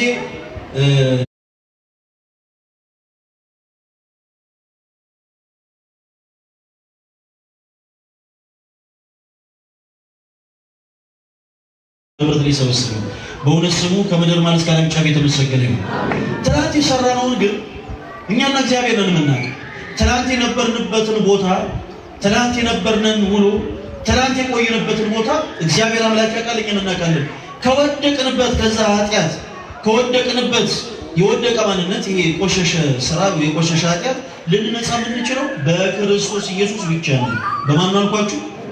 ከነፍስ ድፋምነት ስሜት ልንነጻ የምንችለው በክርስቶስ ነው። ክርስቲያኖች ልብሳችሁ ሲቆሽሽ ልብሳችሁ እንዳደፈ መቼም ዕለት ዕለት በተጠራችሁበት ቦታ ትገኙማል አይደል? ጥሪ ኖረባችሁ አልኖራችሁ፣ የሆነ ፕሮግራም ኖራችሁ አልኖራችሁ ያደፈ ልብሱን ማንም ይደግማል። በዛው ልክ ደግሞ ነፍሳችን ታድፋለች። በኃጢአት መንገድ ስንመላለስ በነፍስ ድካምነት ስሜት ሲሰማን ከወደቅንበት ኃጢአት አንስቶ አጥቦ ሊያነጻን የሚችለው ማን ብቻ ነው አልኳችሁ? ክርስቶስ ኢየሱስ ብቻ። ማበሻ ጨርቅ ወስዶ ጌታችን ኢየሱስ ክርስቶስ የሐዋርያት ነገር ሲያጥብ ጴጥሮስ አንተማ እኔን አታጥበኝም ብሎ ነበር። ስለትህትና ስለምን አልኳችሁ? ስለትህትና። የዚህ ጊዜ ክርስቶስ ለጴጥሮስ ምን ብሎ ነበር የመለሰለት? ጴጥሮስ እኔ ካላጠብኩ ከኔ ጋር እድል ፈንታ የለህም ያለው። እኔ ካላጠብኩ አጠራም ነው ያለው ጴጥሮስ። የዚህ ጊዜ ሐዋርያው ቅዱስ ጴጥሮስ ጌታ ሆይ እንደዛማ ከሆነ እግሬን ብቻ አይደለም እጄንና ፊቴን መላ ሰውነቴን ይጠበኛል። በነፍስ የድካምነት ስሜት ሲሰማን ከተሰማን የነፍስ ድካምነት ስሜት አጥቦ ሊያነጻን የሚችለው ክርስቶስ ኢየሱስ ብቻ ነው። ዕለት ዕለት በኃጢአት መንገድ ልንመላለስ እንችላለን፣ ልንወድቅ እንችላለን። ክርስቲያኖች ወንድሞች ከቤተ ክርስቲያን አትቅሩ። አባቶች ካህናትን አይንተ እግዚአብሔር ተብለው ተሰይመው በቅዱስ ቤተ ክርስቲያን እኛን እንዲያገለግሉ እግዚአብሔር የሾማቸው ለዚህ ነው። በንስሐ እንድንመላለስ ከቃሉ ጋር ናችሁ። በምን እንድንመላለስ አልኳችሁ? በንስሐ እንድንመላለስ። ክርስቶስ ካላጠበን አንጠራ። ይህንን እንዲህ አይነቱን ሐሳብ ስናነሳ እጅግ በጣም ሁልጊዜ በተደጋጋሚ እኛም የምናገለግል መምህራን ቅዱስ ቤተክርስቲያናችን በተደጋጋሚ ስሟን የምናነሳት አንዲት ቅድስት እናት አለች። በረከቱ ይደረግ። ማርያም ዘነኝ ትባላለች። ማን ትባላለች አልኳችሁ? ማርያም ዘነኝ። ብዙዎች ባለሽቶ ማርያም ወይም ደግሞ ማርያምን ታፍረት ብለው ይጠሯታል። ትክክለኛ ስሟ ግን ማርያም ዘነኝ ነው። የማርያም ዘነኝ ታሪክ ለሁላችንም ይጠቅመናል ብዬ ስለማስብ ታሪኳን ላካፍላችሁ። ማርያም ዘነኝ ክርስቶስ በበረሃ ሥጋ በነበረበት ዘመን የነበረች ቅድስት እናት ነች እና የእሷ በጣም ከሁሉም ቅዱሳን የሚለያት ነገር ምንድነው? ንስሐ የገባችበት መንገድ፣ ወደ ክርስቶስ ራሷን የመለሰችበት መንገድ እጅግ በጣም የተለየ ነው። ክርስቶስ በበረሃ ሥጋ በነበረበት ዘመን የነበረች ቅድስት እናት ብትሆንም አንድም ቀን ክርስቶስን በዓይኗ ተመልክታ አታውቅም። አንድም ቀን ክርስቶስ ያስተማራቸውን ትምህርቶች በጆሮዋ ሰምታ አድምጣ አታውቅም። ረዥም የሕይወቷን ዘመን የኖረችው በመንሲስ ነው። ከቃሉ ጋር ናችሁ? ረዥም የሕይወቷን ክፍል የኖረችው በመንሲስ ነው፣ ስጋዋን በመሸጥ ነው። ቤተ ክርስቲያን ፍርድ ቤት አይደለችም። ክርስቲያኖች እባካችሁን አንዳንድ ጊዜ በቤተ ክርስቲያን ውስጥ በኃጢአት መንገድ ሲመላለሱ የምናያቸው አንዳንድ ሰዎች ሲመጡ በጥግ አይን የምታዩ ሰዎች እባካችሁ ረፉ። ቤተ ክርስቲያን የፍርድ ቦታ አይደለችም። ጣታችሁን የምትቀስሩ ሰዎች አባ ገሌ ሌባ ናቸው፣ ዲያቆን ገሌ እንደዚህ ነው፣ አቶ ገሌ የሚባሉ ሰው እንደዚህ አድርጓል እያላችሁ ጣታችሁን የምትቀስሩ ሰዎች እባካችሁ ረፉ። ቤተ ክርስቲያናችን የፍርድ ቦታ ሰጥቶ ቤተ ክርስቲያናችን ሐኪም ቤት ነች። ምን አይነት ቤት ነች አልኳችሁ? ሐኪም ቤት ነች። ሰዎች ሕክምና የሚያገኙባት ቤት ናት ቤተ ክርስቲያን እንጂ ፍርድ ቤት አይደለች። እና ማርያም ዘነኝ ረዥም የሕይወቷን ጊዜ ኖረችው በመንሲስ ስጋዋን በመሸጥ ነበር። አንድ ቀን በመስታወት ራሷን ስትመለከት ለእያንዳንዱ ዋሳቶቿ ወቀሰን አቀረበች። ለእያንዳንዱ ዋሳቶቿ እናንተ አይኖቼ ነገ እኮ ፈሳሾች ናችሁ፣ እናንተ ውበቶቼ ነገ እኮ ረጋፊዎች ናችሁ፣ እናንተ ደምግባቶቼ ነገ እኮ ጣፊዎች ናችሁ እያለች እያለቀሰች ሽፋሽፍቶቿ እስከሚጠቁሩ አይኖቿ እስከሚቀሩ ድረስ እያለቀሰች ራሷን ወቀሰች። ብዙዎቻችሁ እንዲህ አይነት ለቅሶን አልቀሳችሁ ሊሆን ይችላል። ብዙዎቻችን ማንም ሳይል ማንም ሳይሰማን አፎቻችን በምድር ሸፈነን ያለቀስንበት የህይወት አጋጣሚ ብዙ ሊሆን ይችላል። የሚለየው ግን ቅድም ያልኳችሁ ክፍል ላይ ነው። መጥፎ የሆነ ጸጸት አለ፣ መልካም የሆነ ጸጸት አለ። ራሳችሁን ወቅሳችሁ እኔ እኮ ቆሻሻ ነኝ፣ ለቤተ መቅደስ አልገባም፣ እኔ ቅዳሴ ላስቀድስ፣ እኔ ኪዳን ላደርስ፣ እኔ ሄጄ የካህን መስቀል ሰለም ብለን የምንቀር ከሆነ የመጥፎ ጸጸት ነው። የትኛውም ክርስቲያን ሊጸጸት አይገባም። ክርስቲያን የሆነ ሰው መልካም የሆነ ጸጸት ግን ሊጸጸት ይገባል። ማርያም ዘነኝ ይህን መልካም የሆነ ጸጸት ተጸጸተች። ለእያንዳንዱ ዋሳቶቿ ወቀሰን አቀረበችና አንድ ነገር አሰበች። ወደ ክርስቶስ ሄዳ ክርስቶስ ጋር ቀርባ ሽቶ ለእግሮቿ አርከፍክፋ በእንባዎቿ እግሮቹ ልታጠብ አሰበች።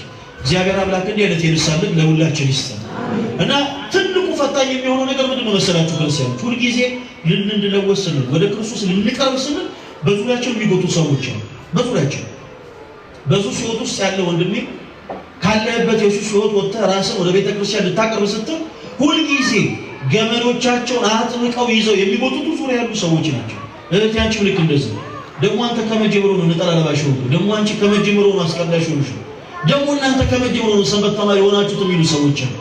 ማርያም ዘነኝ ይህን አሰባ ወደ አንድ ሽቶ ነጋዴ ዘንድ ቀረበች እና ያ ሽቶ ነጋዴ ማርያም ዘነኝን የሚያውቃት በቀደመው ሕይወቷ ተመልከቱ። አይኖቿ ጠቁሯል፣ አይኖቿ ቀልቷል፣ ሽፋሽፍቶቿ ጠቁሯል። እጅግ በጣም አልቅሳለች። ወደ ሽቶ ነጋዴው ዘንድ ቀርባ ሽቶ እንዲሰጣት ጠየቀችው። የዚህ ጊዜ ቀለደባት፣ ቀጸበባት። ማርያም ከምትወጃቸው ወንዶች መካከል አንዱ ሞቷል እንዴ? ምን ሆነሽ ነው ያለቀሽው አለ እና የማርያም ዛናኤል ምላሽ ግን እጅግ በጣም የሚደቅ ነበር። አዎ እጅግ በጣም ከምወዳቸው አብልጬ ቦታ ከምሰጣቸው መካከል ዛሬ አንዱ ሞቷል፣ እርሱ ኃጢአቴ ነው፣ አሁን ልቀብረው እየሄድኩ ማለች። እርሱ ምን ይማለች? አሁን ምን ልለው እየሄድኩ ማለች፣ ልቀብረው እየሄድኩ ማለች። ስለዚህ በነፍስ ድካምነት ስሜት ሲሰማን ክርስቲያኖች ወንድሞች ኃጢአታችን ልንቀብረው ይገባል። ሰይጣንን ልናሳፍረው ይገባል። ሰይጣንን አሳፍሩት። ማንን አሳፍሩት አልኳችሁ? ማንን አሳፍሩት?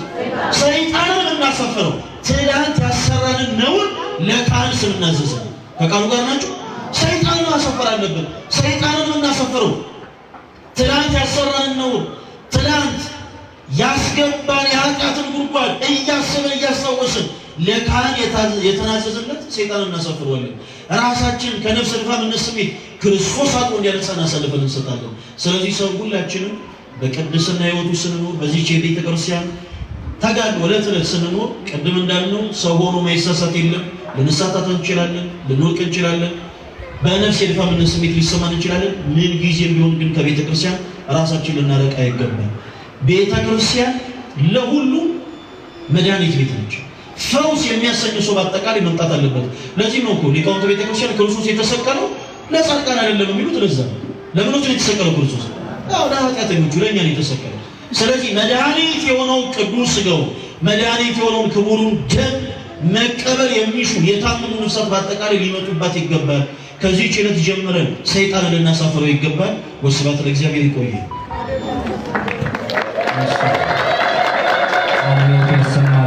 ለመምህሮቻችን እግዚአብሔር አምላክ አስበ መምህራን ይክፈልልን። ብዙ ጥያቄዎች ነበሩ፣ ካለው ሰዓት አንጻር ግን ይበቃል ብለን ስላሰብን ነው። ምናልባት ከእናንተ አስተያየት ወይም ደግሞ ለመምህሮቻችን ጥያቄ ካላችሁ ለእናንተ እድል 1-5 ደቂቃ እንስጥና ጉባኤያችንን እንግዲህ አባታችን በጸሎት ይደመድሙልናል። ነገር ግን የዛሬውን ጉባኤ በተመለከተ ይሄ ጉባኤ መቀጠል አለበት ጥሩ ነው የሚል አስተያየትም ከእናንተ እንፈልጋለን። ያም ብቻ ሳይሆን ይሄ ጉባኤ የበለጠ ተስፋፍቶ በትልቁ ወይም ደግሞ ከዚህ በበለጠ ምዕመናንን ቀስቅሰን ጉባኤውን በሚገባ እንድንሰራ ከእናንተ እገዛ ያስፈልገናል፣ ስፖንሰር ያስፈልገናል። በየ3 ወሩ ይሄ ጉባኤ ይቀጥላል። እንግዲህ መምህሮቻችን እንዳያቸዋቸው ብዙ ምዕመናንን ከወጡበት በረት እየመለሱ ብዙ ደግሞ በሱስ እንዲሁም በተለያየ ምክንያት ከህይወት የወጡትን ወደ ህይወት ወደ እውነተኛይቱ ቤተክርስቲያን እየመለሱ ያሉ ወጣቶች ናቸው። ምናልባት ቲክቶክ የምትመለከቱ ወጣቶች፣ እናቶች፣ አባቶች ትኖራላችሁ። በየቀኑ አንዳንድ ምዕመናን ወደ ቤተክርስቲያን ይመልሳሉ፣ ከአንድና ከዛ በላይ ማለት ነውና ስለዚህ መምህሮቻችን ሌላም ጊዜ ይመጣሉ። አሁን ግን ጊዜው ስለረፈደ 4 ሰዓት ሆኗል አሁን። ስለዚህ በዚህ ይብቃ ብለን አስበን ነው። ምናልባት ከእናንተ አስተያየት ካለ እንጠብቃለን። ጥያቄ ካለ ቀረብ ብሎ ለዚህ ማይክ ስታቸው።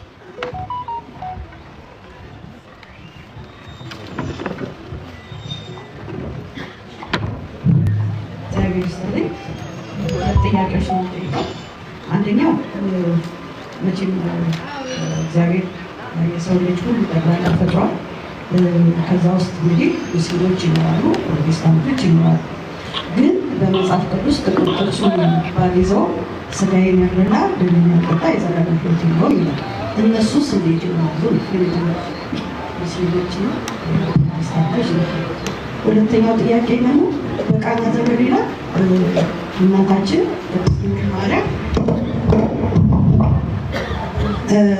በሰርግ ቤት ወይ በዋረቀ ጊዜ እንድታማልድ ከልጇ ጋር ተነጋግራለች እና ብዙ ጊዜ ፕሮቴስታንቶች የሚሆኑ ሌሎች ምን ይላሉ? ማርያም አታማልድም ይላሉ። ምክንያቱም ጌታችን መድኃኒታችን ኢየሱስ ክርስቶስ በጠየቀችው ጊዜ አንቺ ሴት ከኔ ምን አለሽ ብሏታል እና አድርጓታል። ስለዚህ ይህንስ እንዴት ተመለከቱት? ማለትም እሺ፣ እግዚአብሔር ያክብርልን። እንግዲህ ለእያንዳንዱ አንዳንድ 2 ጥያቄ ስለሆነ ለመምህር ልደተ ቃል 1፣ ለመምህር ፈለገ አትናቴዎስ 1 እናደርግና እንጨርሳለን።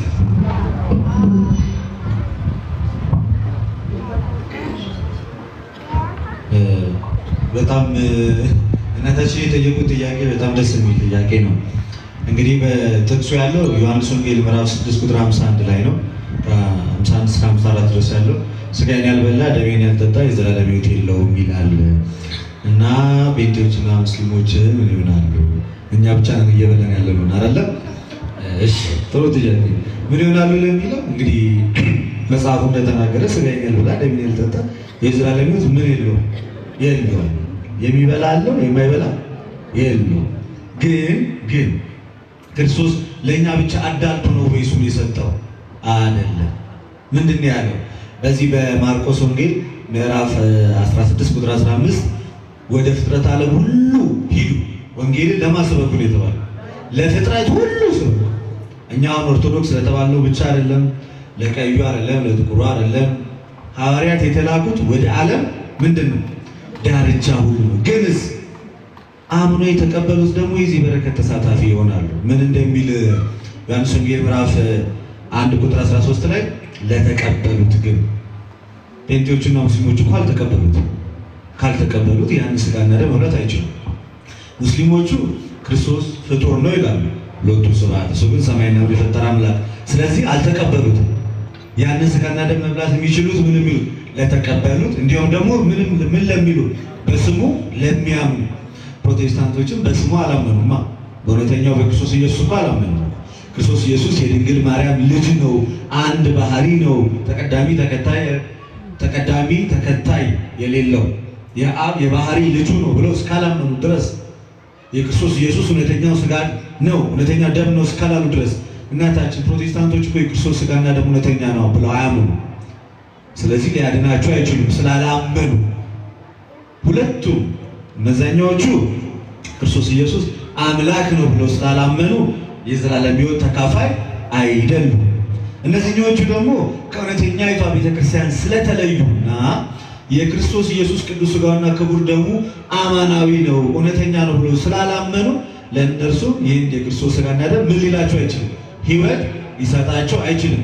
ለእኛስ በስሙ ለምናምን በቤተክርስቲያን ውስጥ ላለን እውነተኛውን ሥጋውን ነው ደሙ እውነተኛ ነው ላለን ያድነናል። ግን ወንጌሉ የተሰበከው ለፍጥረት ዓለም በሙሉ ነው። ሐዋርያት ወደ ዓለም ዳርቻ ነው ሄዱ። ወደ ዓለም ሁሉ ሂዱ፣ አሕዛብንም በአብ በወልድ በመንፈስ ቅዱስም እያጠመቃችሁ ደቀ መዛሙርት አድርጓቸው ብሎ የተናገረው ለተወሰነ ግሩፕ ብቻ ሳይሆን ወንጌሉ ለፍጥረት ዓለም ነው። ዛሬም እኮ ቤተክርስቲያን ትሰብካለች። ዛሬም እኮ እንጣራለን። ኑ ወደ ክርስቶስ። ክርስቶስ ፍጡር ሳይሆን ፈጣሪ ነው። ክርስቶስ የዓለም መድኃኒት ነው፣ አዳኝ ነው፣ ቤዛ ነው፣ የዘላለም ሕይወት የሚሰጥ ነው። ኑ ወደ እውነተኛይቷ ቤተክርስቲያን እያልን እንጣራለን። ምን እንዲሉ? ይህን እውነተኛውን ሥጋና ደም ተካፍሎ የዘላለም ሕይወት እንዲያገኙ። እኛ እምቢ ብለን አይደለም፣ እነሱ እምቢ ብለው ነው እንጂ። የሁለተኛውን ትንሽ ነካ ላድርጋትና ወንድማችን ፈለገ ይመልሷል። በዚህ በዮሐንስ ወንጌል ምዕራፍ 2 ቁጥር 1 ላይ ደግሞ ምን አለ? በቃና ዘገሊላ ሰርግ ነበረ፣ በዛም ደቀ መዛሙርቱ እናም የጌታ እናት በዚያ ነበረች። ወይም ሲያልቅ እመቤታችን ቅድስት ድንግል ማርያም ወይም እኮ የላቸውም አለች። አንቺ ሴት ከአንቺ ጋር ምን አለኝ ማለት በእስራኤላውያን አነጋገር ስድብ ወይም ደግሞ ነቀፌታ አይደለም። እንደዛማ ቢሆን ኖሮ እሷን ቀጠል ብላ የሚላችሁን አድርጉ ለምን ትላለች? ምን እንደሚላችሁ ምን አወቀች? የሚላችሁ ምን አለች? አድርጉ። እንደው ጥያቄ ተቀባይነት ባይኖረው ኖሮ በቃ እስኪ እሱን አናግሩት አልነበር ትላለች? ምን ነበር ማለት የነበረባት? በቃ እስኪ እሱን አናግሩት፣ እኔ በቃ የምንም እኮ እኔና አንተ ማለት እኮ እኔና አንቺ ማለት ምንም የለም ብለዋል። ስለዚህ እሱን አናግሩት ነበር ማለት የነበረባት። እናትና ልጅ ግን ስለተግባቡ ምን አለ? የሚላችሁን አድርጉ አለች። እሱም ደግሞ ምን አለው? ወይ ጋኖቹን በውሃ ሙሏቸዋል። ልመናዋ መልስ ባያገኝ ኖሮ ባዶ የሆኑት ጋን ውሃ ይሞላ ነበር? አይሞላም። ስለዚህ ልመናዋ መልስ ስላገኘ ጋኖቹን ውሃ ሞልቷቸዋል። ሰፋ ያለው ማብራሪያ ደግሞ ወንድማችን ስጣቸው። ቃለ ሕይወት ያሰማል። መምህራችን እጅግ በጣም ቃለ ሕይወት ያሰማል። ዛሬ እናንተ ስላላችሁ ነው መምህራችን ያሉት አይደል? እናታችን በጣም ደስ የሚል ጥያቄ ነው ያነሱት። በመጀመሪያ እርሶም ቃለ ሕይወት ያሰማል ማለት እፈልጋለሁ። የመጀመሪያው ጥያቄ ያነሱት ቅድም መምህራችን አንስተውታል። በክርስቶስ ያላመኑ ሰዎች በቃ ባጭሩ ከክርስቶስ ጋር እድል ፈንታ የላቸውም።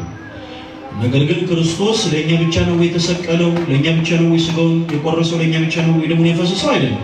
ግልጽ ማለት ነው። የተሰቀለው ዋጋ የከፈለው ለዓለም ሁሉ ነው። ለዓለም ሁሉ ነው። ነገር ግን በክርስቶስ ሳያምን በዚህች ቅድስት ቤተክርስቲያን ሀብተ ወልድን ስመ ክርስቲያን ያላገኘ ሰው ከክርስቶስ ጋር እድል ፈንታ የለውም። ይህንን እኛን ነው ያለው በፍጹም አይደለም። ዮሐንስ ወንጌል ምዕራፍ 15 ቅድም ስናነሳው ነበር ቁጥር 6 ላይ ጌታችን ኢየሱስ ክርስቶስ ምን ይላል? በእኔ የማይኖር ቢሆን እንደ ቅርንጫፍ ወደ ውጭ ይጣላል፣ እነርሱም ይደርቃሉ፣ ሰብስበው ወደ እሳት ይጥሏቸዋል። እኛ አይደለም ያለው እናታችን እና ክርስቶስ እንዳለው ያው ወደ እሳት ምን ይላል? ይጣላል። በክርስቶስ ያመነ ይድናል፣ ያላመነ ግን ምን ይላል? ይፈረድበታል። ስለዚህ ሰዎች ለመዳን በመጀመሪያ በክርስቶስ ማመን አለባቸው። ካመኑ በኋላ ስጋውን እየበሉ ደሙን እየጠጡ መኖር ይጠበቅባቸዋል። ሌላ ሁለተኛ ያነሱት በቃና ዘገሊላ ሰርግ ቤት እንደው አንቺ ሴት ብሏታል ጌታችን ኢየሱስ ድንግል ማርያምን አንቺ ሴት ብሏታል እና ይሄን ቃል አንስተው አንዳንድ ሰዎች አንዳንድ በፕሮቴስታንት ቤተ እምነት ውስጥ ያሉ ሰዎች ድንግል ማርያምን እኮ ኦልሬዲ ንቋታል እና እናንተ ለምንድን ነው የምታከብሯት ይላሉ የሚል ጥያቄ ነው ያነሱት። ያው ከፕሮቴስታንት የሚጠበቅ ሀሳብ እንዲህ አይነት ነገሮች ከፕሮቴስታንቶች ምን ይላልባችሁ ይጠበቃል። ይሄ መጽሐፍ ቅዱስ የማይለውን ነገር በቃ መጽሐፍ ቅዱስ ብሏል የሚል ሀሳብ ሁሉ ጊዜ ከነሱ ይነሳል።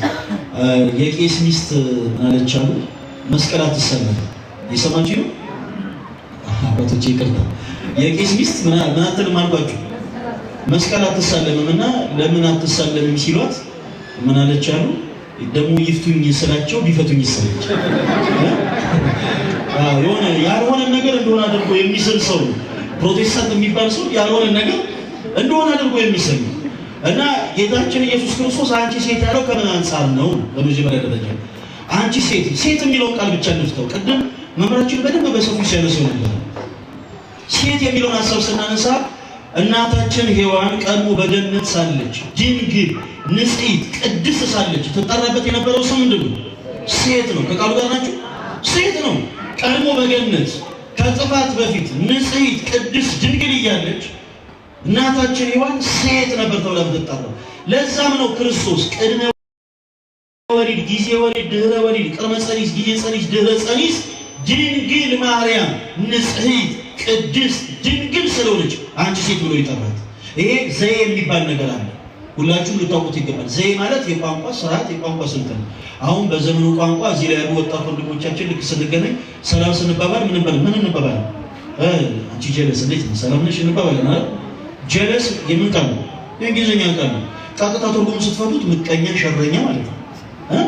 ቀናተኛ ማለት ነው። አሁን መምህራችን ለኔ ያው ጀለስ ናቸው። የአማርኛውን ያልኳቸው ጀለስ ማለት በአማርኛው ሰው የሚጠቀምበት ዜን ማለት ነው። ሰው የሚጠቀምበት ዜን አሁን ወዳጅነትን ለማጠየቅ ነው። እና ጌታችን ኢየሱስ ቀድሞ በዛን ሰዓት በነበረው የቋንቋ ዘዬ አንቺ ሴት ያለው ቅድመ ጸኒስ፣ ድህረ ጸኒስ፣ ጊዜ ጸኒስ፣ ቅድመ ወሊድ፣ ድህረ ወሊድ፣ ጊዜ ወሊድ እናታችን ቅድስት ድንግል ማርያም ንጽህናዋን፣ ቅድስናዋን፣ ድንግልናዋን ሲያጠይቅ በእውነት ክብር ይግባት እናታችን። ቃለ ሕይወት ያሰማልን እናታችን። እሺ እግዚአብሔር አምላክ ያክብርልን። በመጀመሪያ ከፍ አድርጋችሁ አመስግኑልን፣ ምስጋና እናቀርብላችኋለን። ወደ ወንበራቸው ደስ አላላችሁም እንዴ? አልሸበተም ገበያ በዚህ ሰዓት በክፍለ ሀገሩ የእሑድ ገበያ ይባላል አይደል? የቅዳሜ ገበያ የእሑድ ገበያ ሄዶ ተገዝቶ የሚመጣው የሚረባው የሚጠቅመው የማይጠቅመው መንገድ ላይ ሰው የሚፈልገውን ይገዛል። ከዚህ በላይ ገበያ አለ? ከዚህ በላይ መሸመት አለ? የትኛው ጊዜያችን ብንሮጥ ለየትኛው ሰዓታችን ወደፊት ብንሄድ አሁን ለእግዚአብሔር ጊዜያችን አልሰጠንም? ሰጠናል። እግዚአብሔር እንዲህ ነው የሚባርከን ወገኖች። እስኪ ከፍ አድርጋችሁ መድኃኒዓለም አሜን። ግን ምስጋና ደስ አላላችሁ? እስኪ ደስ ያለው ከጥቅ ከኋላ ከፊት ሲያመስግን ከፍ አድርጎ ሁልጊዜ አገልግሎቱ ተቆሞ ይሄን አርጉ እንዲህ ገንዘብ አይደለም የሚሄዱት ነፍሳት ማን ነው የሚጨነቅላቸው? እሺና ስለሚጣለው ስለሚወርቀው ገንዘብ ነው የምንጨነቀው፣ ስለ በጀት ነው የምንጨነቀው። የሚሄዱት ነፍሳት እንዴት ትክክለኛ ሃይማኖት ጥለው እንደሄዱ እንዴት እንዲቆጫቸውና ወደ ቅድስናው ስፍራ ወደ መቅደሱ እንዲመጡ ምን እናድርግ የሚል የሚገርማችሁ አንድ እውነታ ልንገራችሁ። ይህንን የዛሬውን አገልግሎት ከጠቅላይ ቤተ ክህነት ከስብከተ ወንጌል መምሪያ የምንወዳቸው የምናከብራቸው ክቡር መላከ ሰላም ዳዊት ያሬድ ጭምር የአዲስ አበባ ሀገረ ስብከት ስራ አስኪያጅ ጭምር የሚያውቁት ነው። ምክንያቱም የወንድማችን የፈለገ አትናቴዎስ የቅርብ ወዳጅ ናቸው። የአዲስ አበባ ሀገረ ስብከት ስራ አስኪያጅ ክቡር አባታችን ይገርማችሁ አንድ ሚስጥር እንገራችሁ ገባንና እንደነገርሳቸው ፈልገው ልጄ ሆይ የትኛውን ቦታ በማስፈልግ ሰዓት ተጎነነኝ። እኛ የሚያስጨንቀን ስለ ገንዘብ ነው። እየተጨነቅን ያለ እያንዳንዱ ገንዘብ እንዴት ገባ እገሌ ሀገረ ስብከት ስንት አስገባ ያን ጭንቀት የሚሄዱትን ነፍሳት እንደውም አሉ የሚገርማችሁ የሁለቱ ወንድማማቾች መምህራን ቲክቶክ ላይ ያለው ተከታይ ከሚሊዮን በላይ ነው እና ጠቅላይ ቤተ ክህነት ድረስ ይዛችሁ መጣችሁ በአዳራሽ እንድናስተምራቸው ነው የምንፈልገው። እንዲህ አይነት አባቶች አሉ፣ ቆራጥ አባቶች። እግዚአብሔር ያክብርልን እና በዚህ ስልክ እየተከታተልናቸው የሚገርሙ እያዩ ያሉ አባቶቻችን አሉ። እየተከታተሉ ዛሬ የት እንደዋለን አገልግሎታ ይሄ ለደብራችን እድገት እውነት አስብ። ከገንዘቡ በላይ ነፍሳትን እንዴት እናምጣው ያስጨንቀን። ዙሪያችን የከበበን ማን እንደሆነ ታውቃላችሁ። ምንም አዲስ ነገር የለም። ቤተክርስቲያን በውስጥም በውጭም ብዙ ጠላት አላት። ስለዚህ ከዚህ በላይ ብዙ ሰዓት አንፈጅም። እግዚአብሔር አምላክ የሰማነውን በልቦናችን ያሳድርልን። ይሄ ቅጥር መሙላት አልነበረበትም። ዛሬ የሚገርማችሁ አየጤና ኪዳነ ምሕረት ተናግረናል። ደብረየው ሌላው ቅን ሚዲያ ላይ በጣም በብዙ ማስታወቂያ ሰርተናል። ብፁዓን አባቶቻችን በዛ አይተው ነው የሚገርማችሁ እያንዳንዱ የአገልግሎታችን ደጋፊዎች ሆኑት። ስለዚህ ከዚህ በላይ ወደፊት ደግሞ ወጣቱ የአካባቢው ከተለያየ አድባራት መጥተው እናገለግልበትን ደብራችን ደግሞ በልማት ከፍ የምናደርግበትን እግዚአብሔር አምላክ ያክብርልን። እንግዲህ በሚዲያ የምትከታተሉ መልእክታችንም ጭምር ነው።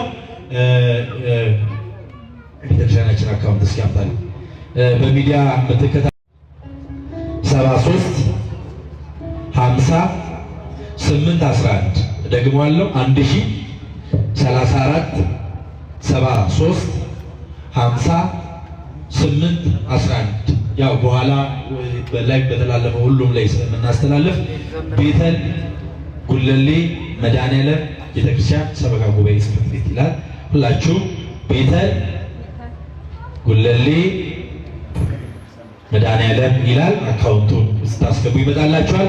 እግዚአብሔር አምላክ ክብርና ምስጋና ይግባው። እስኪ ከፍ አድርጋችሁ እግዚአብሔርን አመስግኑ። በመካከላችን ብዙ ዘማሪያን አሉ። የመጨረሻውን ዝማሬ እንግዲህ ሰንበት ትምህርት ቤታችን መቼም አይቀየምም። ወንዶቹ ደግነቱ የሉም መሰለኝ። ስለዚህ ሴቶቹ ታጅባላችሁ፣ ሁላችሁም ቆማችሁ ወንዶችም ካላችሁ ልትመጣላችሁ የመጨረሻውን ዝማሬ እንዘምራለን። ሰንበት ትምህርት ቤታችን እንግዲህ ቅር እንዳትሉ ይሄ የእናንተ አገልግሎት ነው፣ የእናንተ ተደራሽነት ነው።